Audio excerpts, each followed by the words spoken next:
आजचा चर्चेचा विषय आहे स्ट्रोक, म्हणजे आपला डोळं म्हणून आपल्या भाषेत त्याला आपण पॅरालिसिस म्हणतो. तर हा स्ट्रोक म्हणजे असतो काय?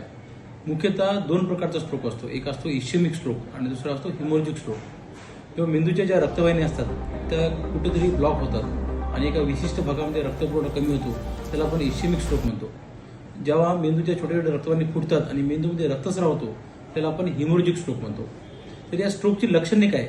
बऱ्याचदा पेशंटला तोंड वाकडं होणे, बोलताना तोतरपणा येणे किंवा बोलता न येणे, चेहऱ्यावर किंवा हातापायावर मुंग्या येणे, जडपणा जाणवणे, बधीरपणा जाणवणे, हाताची किंवा पायाची ताकद कमी होणे, बऱ्याच जणांना डोळ्यासमोर अंधारी येणे, चक्कर येणे किंवा दोन दोन गोष्टी दिसणे, एकच गोष्ट डबल डबल दिसणे आणि काही जणांमध्ये चालताना तोल जाणे, म्हणजे इम्बॅलन्स झाल्यासारखं वाटणे, ही साधारणतः लक्षणे असतात. तर या स्ट्रोकची कारणे काय?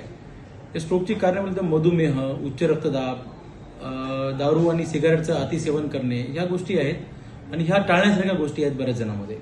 तर याला उपचार पद्धती म्हणाल तर गोल्डन पिरियड हा जो वर्ड आहे ह्या स्ट्रोकसाठीच ठरलेला आहे. जर ज्या रुग्णांमध्ये अशा प्रकारची लक्षणे आढळतात त्यांना जर 4 ते 4.5 तासाच्या आत जवळच्या मेंदूच्या डॉक्टराकडे जर गेलात तर इश्केमिक स्ट्रोकमध्ये एक विशिष्ट प्रकारचे इंजेक्शन दिले जाते. जे इंजेक्शन जे काही रक्तवाहिनी ब्लॉक झाले असतात ते रक्तवाहिन्या उघडण्यास मदत होते आणि बहुतांश पेशंटमध्ये याचा समाधानकारक उत्तर मिळते. म्हणजे जे काही पेशंटला त्रास झालेला आहे ते बऱ्यापैकी रिकवर होतो.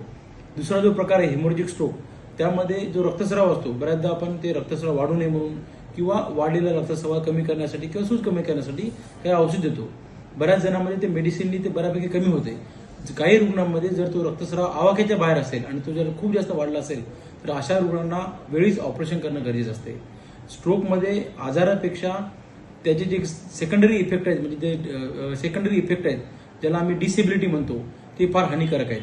कारण जेव्हा एखाद्या पेशंटला डिसेबिलिटी होते, म्हणजे एक हात एक पाय आणि बोलणं पूर्णपणे कमी होते किंवा कायमचं अपंगत्व येते, तेव्हा तो रुग्णच नाही तर तो अख्खा परिवार त्या आजारासोबत फाईट करत असतो. धन्यवाद.